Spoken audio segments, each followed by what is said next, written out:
G20 के बाद से जियोपॉलिटिकल लेवल पे हमारे देश में हमें कुछ अलग ही टेंशन्स देखने को मिल रही हैं। अभी कुछ दिनों में ऐसा क्या हो गया कि इंडिया और कनाडा के रिलेशंस आज सर से लेकर पैर तक बदल चुके हैं। सोचने वाली बात यहाँ पे ये है कि ट्रूडो के लगाए हुए एलिगेशंस क्या इंडिया की इमेज को सच में खराब कर सकते हैं या ट्रूडो अपने लिए एक मुसीबत खड़ी कर रहे हैं। हरदीप सिंह निज्जर, ये नाम आपने बहुत सुना होगा, लेकिन क्या आप जानते हैं कि सिर्फ इस इकलौते नाम की वजह से आज हमें इंडिया और कनाडा के रिलेशंस में कितनी उथल पुथल देखने को मिल रही है। आखिर कौन है ये और ये सब हो क्या रहा है?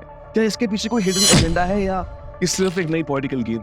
देखिए, सवाल बहुत सारे हैं, लेकिन सबके जवाब हम जानेंगे आज की इस वीडियो में। India next, because it continues to emphatically deny allegations by Canada it had a hand in the murder of Canadian Sikh. India has suspended visa services in Canada. The High Commissioner of Canada to India was summoned today. देखिए दोस्तों, video थोड़ी सी लंबी है, लेकिन आप इस पूरे scenario को काफी सिंपल शब्दों में समझे, इसलिए मैं आपकी स्क्रीन पे कुछ टाइम स्टैम्प मेंशन कर रहा हूँ। आप चाहे तो वीडियो को स्किप करके अपने इंटरेस्ट के हिसाब से देख सकते हैं। Chapter 1, India versus Canada. देखिए, इस कहानी की शुरुआत होती है कनाडा के प्राइम मिनिस्टर जस्टिन ट्रूडो से, जब वो अपने पार्लियामेंट में आकर ये कहते हैं, Credible allegations of a potential link between agents of the government of India and the killing of a Canadian citizen, Hardeep Singh Nijjar. मतलब इतनी सेंसिटिव स्टेटमेंट में ट्रूडो पॉसिबल लिंक जैसे वर्ड का इस्तेमाल करते हैं। मतलब आप खुद सोचिए कि पूरे पार्लियामेंट के सामने, भरी दुनिया के सामने ट्रूडो हरदीप सिंह निज्जर की हत्या का कारण इंडियन गवर्नमेंट को बता रहे हैं, मतलब पॉसिबली इंडियन गवर्नमेंट को बता रहे हैं। अब ये पॉसिबल लिंक क्या है, इसकी डिटेल्स क्या है, ये अभी तक कनाडा की सरकार ने कुछ डिस्क्लोज नहीं किया है। और हाँ, कनाडा की फॉरेन मिनिस्टर ये जरूर कहती है कि अगर कनाडा के लगाए हुए एलिगेशंस इंडिया पे सच साबित होते हैं तो फिर ये इंडिया की तरफ से कनाडा पे एक बहुत बड़ा हमला माना जाएगा, जो कि सच बात भी है। आप खुद सोच के देखिए, आपके अपने देश में अपने लोगों को कोई बाहर की फॉरेन सरकार आके ऐसे थोड़ी मार सकती है। अरे भाई, ये कनाडा है, ये पाकिस्तान नहीं है। गजब बेइज्जती है। बट इन दी एंड बात घूम फिर के बस यही पे आ जाती है कि भाई एविडेंस कहाँ है? अगर इंडियन एजेंट्स ने निज्जर की किलिंग की भी है तो उसका ठोस सबूत कहाँ है? और इतने बेसलेस एलिगेशंस लगा के आखिर कनाडा क्या प्रूव करना चाहता है? अब इसी दौरान इतनी हीटेड कॉन्वर्सेशन में जब कनाडा इंडिया पे एलिगेशंस लगा रहा है तो भाई इंडिया एलिगेशंस लगाने में कैसे पीछे हटे? इंडिया ने कनाडा पे एलिगेशंस लगाते हुए ये कहा कि क्यों कनाडा इतने टाइम से खालिस्तानी टेररिस्ट एंड सेपरेटिस्ट को शेल्टर दे रहा है, क्यों कनाडा ने आज तक एक भी खालिस्तानी ग्रुप के लिए कोई एक्शन क्यों नहीं लिया है? स्पेशली अभी कुछ टाइम पहले तक जब इंदिरा गांधी किलिंग सेलिब्रेशन की 5 किलोमीटर की रैली निकाली गई थी, तब कनाडा की सरकार चुपके से बैठी थी। तो देखिए, अगर आप इस पूरे सिनेरियो को अगर आसान शब्दों में समझे तो यहाँ पे कनाडा इंडिया को ब्लेम कर रहा है over killing of Canadian citizen on the Canadian land, लेकिन वहीं दूसरी तरफ इंडिया कनाडा को ब्लेम कर रहा है ये कहते हुए कि कनाडा ने टेरर को अपनी जमीन पर शेल्टर दिया है, और फिर जब उसी जमीन पर कोई मारा जाता है तब इसका बिल इंडिया पे कैसे पड़ा जा सकता है? Chapter 2, double trouble. इस कहानी के दो पहलू हैं और ये दोनों ही पहलू वक्त पे वक्त बदले हैं। जब कनाडा ने इंडिया पे एलिगेशंस लगाई थी तब बाकी देशों से भी मदद मांगी थी। ट्रूडो चाहते थे कि फाइव आइज अपनी नजर इस पूरी घटना पर लेके आए। फाइव आइज यानी US, UK, Canada, Australia and New Zealand जैसे बड़े बड़े देश इस मामले में अपना इंटरेस्ट दिखाएं, लेकिन उस टाइम पे अफसोस की बात यह है कि इन चारों देशों में से किसी एक ने भी अपना इंटरेस्ट नहीं दिखाया। यूके एंड ऑस्ट्रेलिया ने इस मामले में कुछ नहीं बोला, सही समझाओ। वही दूसरी तरफ यूएस ने ये सिर्फ एक मैटर ऑफ कंसर्न है, ये बात बोल के इस पूरे मामले को टरकारना सही समझा। जब कोई भी देश कनाडा का साथ नहीं दे रहा था तब हमें ट्रूडो सर के हावभाव में ये बदलाव देखने को मिला। India needs to take this matter with the utmost seriousness. We're not looking to provoke or escalate. मतलब आप समझ रहे हैं, पहले ट्रूडो सीधा ठोक के ये चीज कहते हैं कि भाई हमारे सिटीजन को मारने में इंडिया का बहुत बड़ा हाथ है, लेकिन फिर जब कोई भी देश उनका साथ नहीं देता तो मीडिया में एक तरीके से पब्लिकली अपॉलॉजी मांगते हैं और फिर अपने स्टेटमेंट को ठगने की कोशिश करते हैं। अगर इसको हम एकदम ऊपरी निगाह से देखें ना तो एक चीज साफ जाहिर होती है कि भाई कनाडा के लिए ये एक बहुत बड़ी फॉरेन पॉलिसी एम्बेसमेंट है और वही इंडिया के लिए एट द सेम टाइम एक बहुत बड़ी डिप्लोमेटिक जीत। लेकिन ये जीत कब तक हमारे साथ रहेगी, ये एक सोचने वाली बात है, क्योंकि अभी कुछ दिनों पहले फाइव आइज ने इस मुद्दे पर अपना इंटरेस्ट दिखा दिया है और शायद ये इंडिया के लिए एक चिंताजनक बात हो सकती है, क्योंकि सिचुएशन थोड़ी पलटती हुई दिखाई दे रही है। यूएस आज इंडिया और कनाडा दोनों का साथ दे रहा है, दोनों का दोस्त बना हुआ है। यूएस इन दो देशों की बैड बुक्स में नहीं आना चाहता, लेकिन हम यहाँ पे अगर यूएस के डिप्लोमेट्स की स्टेटमेंट को थोड़ा ध्यान से सुने, जरा उन पे गौर करें तो एक बात साफ जाहिर होगी कि यूएस आज किसकी साइड पे खड़ा है। यूएस के डिप्लोमेट्स का मानना है कि कनाडा की इस इन्वेस्टिगेशन में यूएस उनके साथ है। इनफैक्ट वो ये भी चाहते हैं कि सारा प्रोसीजर ट्रांसपेरेंटली किया जाए। इतना बड़ा एलिगेशन किसी भी देश के लिए ऑब्वियसली चिंताजनक बात हो सकती है और कोई भी देश ऐसे हवा में तीर नहीं मार सकता, इतनी बड़ी बात नहीं बोल सकता। इसलिए इंडिया को इस पूरे इन्वेस्टिगेशन में कनाडा का साथ देना होगा ताकि सच क्या है वो सबके सामने आ सके। इतना ही नहीं, अब जो मैं बात बोलने वाला हूँ इसको सुन के आपको बहुत हैरानी होगी, क्योंकि अभी न्यूयॉर्क टाइम्स के हिसाब से अभी जो कनाडा ने इंडिया पे एलिगेशन कॉन्टेक्चुअल बेसिस पे लगाया है, इस इंफॉर्मेशन की जानकारी हमारे अपने दोस्त यूएस ने कनाडा को दी थी। जी हाँ, यूएस के कहने पे कनाडा ने इंडिया पे एलिगेशन लगाया है। मतलब अगर यहाँ पे बैकस्टैबिंग का कोई प्राइम एग्जांपल आपको दे सकता है तो यहाँ पे यूएस ने इंडिया को दिया है। जब ये इंफॉर्मेशन यूएस ने कनाडा को दी थी तब कनाडा ने उसी समय इंडियन एजेंट्स के फोन टैप किए थे और वहां से ये सबूत मिल पाया है, ये एविडेंस मिल पाया है कि निज्जर की किलिंग के पीछे इंडियन गवर्नमेंट का हाथ है। और यहाँ भारत की सरकार एजेंट है, क्योंकि भारतीय सरकार का मानना है कि अगर कनाडा के पास जरा सा भी एविडेंस या जरा सा भी प्रूफ है तो भाई इस पूरे एविडेंस और इस पूरे प्रूफ को सबके सामने लेके आया जाए।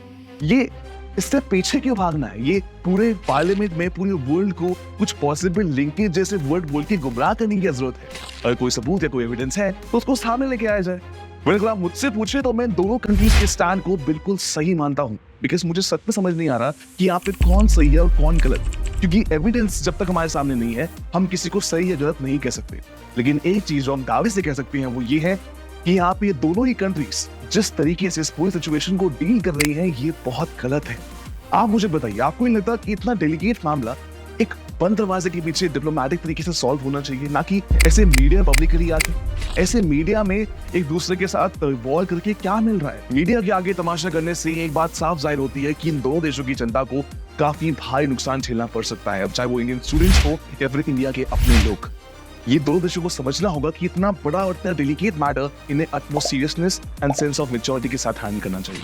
Chapter 3, Who is Hardeep Singh Nijjar? Well, just for revision, आपको बता दूं कि इंडिया और कनाडा के रिलेशंस जो हमें बिगड़ते हुए देखने को मिल रहे हैं, इन सब के पीछे इन भाई साहब का बहुत बड़ा हाथ है। आखिर कौन है ये और क्यों ट्रूडो सिर्फ इस इंसान की वजह से आज अपने इंडिया से रिलेशनशिप खराब करने के लिए राजी है? देखिए, कनाडा के हिसाब से हरदीप सिंह निज्जर एक वेल नोन सिख लीडर थे जिनके असैसिनेशन का कारण अब इंडिया को बताया जा रहा है। लेकिन यहाँ पे बात कुछ और ही है। ये बात है 1997 की, जब हरदीप सिंह निज्जर पंजाब के 2 पुलिस वालों को गोली मारकर कनाडा में इलीगली आता है और फिर कनाडा में आकर रिफ्यूजी स्टेटस की डिमांड करता है। कनाडा की सरकार फॉर सम रीजन उसकी इस रिक्वेस्ट को रिजेक्ट कर देती है। फिर ठीक 11 दिन बाद वो एक कैनेडियन औरत से शादी करता है, ये सोच के कि उसको कनाडा की सिटीजनशिप मिल जाएगी। लेकिन फिर फेक मैच का डाउट रख के कनाडा की सरकार इस रिक्वेस्ट को भी रिजेक्ट कर देती है और फिर in the end Hardeep Singh Nijjar को किसी न किसी तरीके से कनाडा की सिटीजनशिप मिल जाती है और साथ ही में उसको रिफ्यूजी स्टेटस भी मिलता है।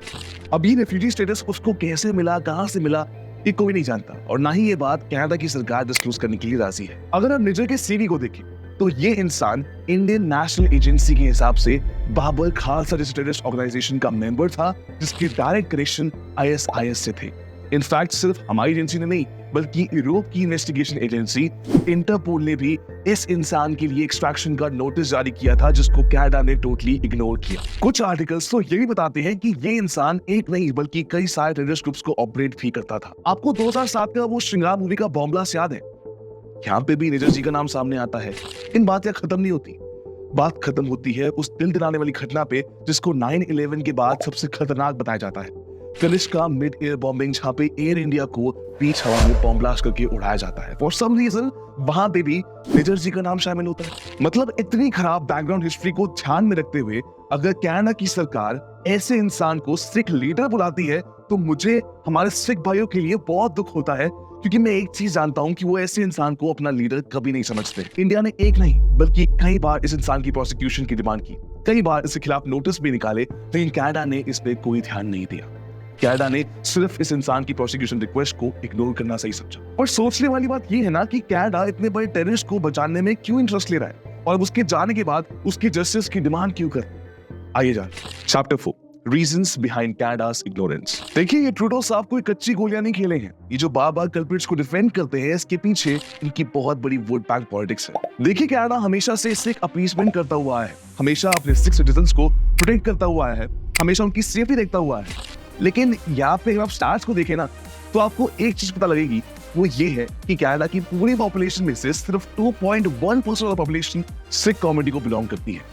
अब ऐसा तो नहीं हो सकता ये पूरी 2.1% ऑफ द पॉपुलेशन भाई निज्जर की हत्याकांड का जस्टिस डिमांड कर रही है, ऐसा तो नहीं है। और अगर 1% कर भी रही है तो पूरी पॉपुलेशन का सिर्फ 2.1% तो इंडियन माइनॉरिटी है। तो फिर क्यों कनाडा इतना इंटरेस्ट ले रहा है भाई निज्जर की असैसिनेशन का जस्टिस डिमांड करने में? देखिए, बात सिंपल सी है, ये सिर्फ वोट बैंक पॉलिटिक्स है। ट्रूडो की पार्टी ये चीज जानती है कि सिख कम्युनिटी कनाडा की सबसे फास्टेस्ट ग्रोइंग पॉपुलेशन है और ट्रूडो की पार्टी सिख कम्युनिटी से मैक्सिमम वोट्स एक्सपेक्ट करती है।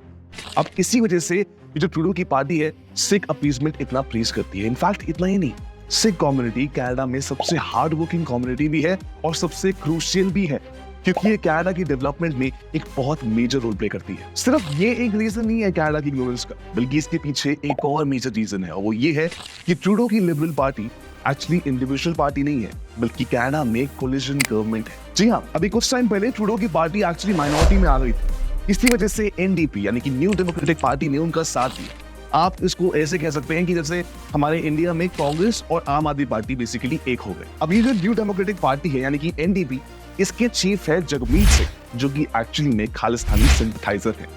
अब बहुत एनालिस्ट ये कह रहे हैं कि ट्रूडो सिर्फ जगमीत सिंह की बातों में आके क्या इंडिया पे ये एलिगेशंस लगा रहे हैं, क्योंकि ऑब्वियसली वो भी खालिस्तानी को सपोर्ट करते हैं जगमीत सिंह। और यहाँ पे सिर्फ ट्रूडो को जगमीत सिंह की बात इसलिए सुननी पड़ रही है क्योंकि इन फ्यूचर अगर उन्होंने जगमीत सिंह के कहने पे अगर इंडिया पे एलिगेशंस नहीं लगाए तो हाई चांसेस हैं कि आने वाले टाइम के अंदर जगमीत सिंह यानी कि उनकी new democratic party liberal party को गिरा सकती है। Chapter 5, कनाडा's hypocrisy। कनाडा आज इंडिया की एलिजेड इंटरफेरेंस से खुश नहीं है, लेकिन आपको नहीं लगता कि कनाडा को इस टाइम पे अपने गिरबान में झांकने की सख्त जरूरत है? आप कनाडा के इस ऑपोजिशन लीडर पियर की स्टेटमेंट को सुनिए। Parliament and his family were threatened by a Beijing agent because of a vote in the House of Commons. The Chief of Staff of the Prime Minister said that nothing is ever hidden from the Prime Minister. So how is it possible that the Prime Minister did not know that this was going on? देखिए, साफ शब्दों में यहाँ पे पियर का मानना है कि जब कनाडा ये चीज जानता था कि कनाडा के 2 सिटीजन्स बीजिंग चाइना ने अपने 2 हॉस्टेजेस बना के रखे हुए हैं, तब कनाडा ने अपना मुंह क्यों नहीं खोला? और तो और जब यूएस ने इराक में इलीगल इन्वेजन किया था, तब कनाडा वही देश था जिसने यूएस को अच्छा खासा मिलिट्री सपोर्ट प्रोवाइड किया था। तब ये जो एलिजेड इंटरफेरेंस है ये तब कहां चला गया? अरे ट्रूडो खुद कहते हैं कि वो फॉरेन इंटरफेरेंस के सख्त खिलाफ है, लेकिन आप मुझे बताइए, जब इंडिया में फार्मर्स प्रदेश चल रहा था तब क्या ट्रूडो और जगमीत सिंह से किसी ने उनकी राय मांगी थी? मतलब अगर ये इंटरफेरेंस आप करें तो कोई दिक्कत नहीं है, लेकिन इंडिया पॉसिबली शायद अगर करे तो आपको बहुत दिक्कत है। ये कहा कि हिपोक्रेसी है। देखिए, अगर आप मेरी माने तो मेरा एक ओपिनियन है, वो ये है कि कनाडा में इस टाइम पे जो ट्रूडो की पॉपुलैरिटी रेटिंग है वो एक्चुअली बहुत कम हो रही है। और उस टाइम पे बता दूं कि भाई कनाडा में इलेक्शन का टाइम पास आ चुका है, तो शायद ट्रूडो ये सारा जो स्टैंड कर रहे हैं, आई थिंक ये सारे असली मुद्दों से ध्यान भटकाने के लिए हो रहा है और अपने सिटीजन्स को बताने के लिए हो रहा है कि भाई कनाडा एक काफी स्ट्रॉन्ग पॉइंट रखता है, जो कि आई डोंट नो कि कितना स्ट्रॉन्ग है और कितना नहीं। इनफैक्ट हम में से किसी को भी ये चीज नहीं पता, लेकिन एक चीज जो हम सबको पता है वो ये है कि इस पूरे मामले से दोनों देशों को काफी भारी नुकसान हो सकता है। इसलिए आई रिक्वेस्ट अगेन कि ये मामला जो इतना डेलिकेट हो चुका है, ये सिंपली बंद दरवाजों के पीछे डिप्लोमेटिक तरीके से सॉल्व होना चाहिए। Well guys, thank you so much for watching this video. I hope video आपको अच्छी लगी होगी, पसंद आई होगी, and in case पसंद आती है तो भाई आप कमेंट्स में आइए, मुझे बताइए कि आप ही क्या राय है ये कनाडा और इंडिया के रिलेशंस के बारे में। मैं सारे कमेंट्स पढ़ूंगा भी एंड डेफिनेटली रिप्लाई भी करूंगा। चलिए, मैं साहिल मिलूंगा आपसे अगली वीडियो में, तब तक के लिए गुड बाय।